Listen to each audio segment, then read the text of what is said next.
In today's video, I'm going to teach you how to build a custom-coded template in HubSpot.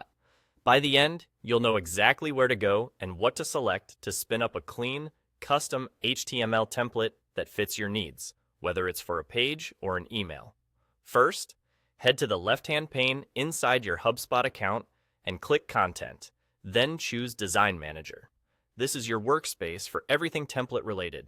Think of it as your control center for code files, templates, and design assets. If you don't see it, make sure you're in a portal that has access to the design tools and that your user permissions allow it. Once you're in the Design Manager, click Create a File.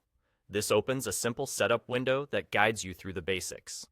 You'll use this to define the type of asset you're creating, so HubSpot knows how to handle it.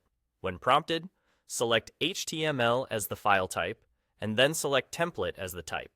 Choosing HTML ensures you're writing or pasting code directly, while selecting Template tells HubSpot this file will power a layout that can be used repeatedly.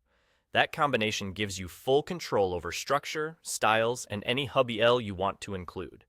Next, choose the template type that matches your goal. If you're building an email, select Email. If you're creating a landing page or website page, choose Page.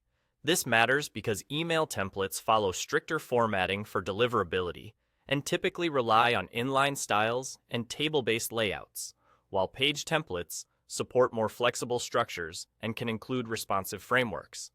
Pick the one that aligns with what you're building today. Now you'll see the code editor. This is where you write your HTML. Or simply paste in an existing snippet.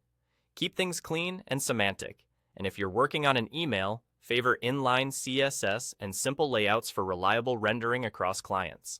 For pages, feel free to use modern responsive techniques and add HubL where needed to make areas editable in the content editor. Clear comments and meaningful section labels will make it easier for teammates to understand and reuse the template later. And there you go. With your file created in Design Manager, using HTML as a template and the right template type selected, you've built the foundation for a reusable, custom-coded experience inside HubSpot. This straightforward flow keeps your workflow organized and sets you up for consistent brand execution across pages or emails. Thanks for watching, and have fun crafting your next template.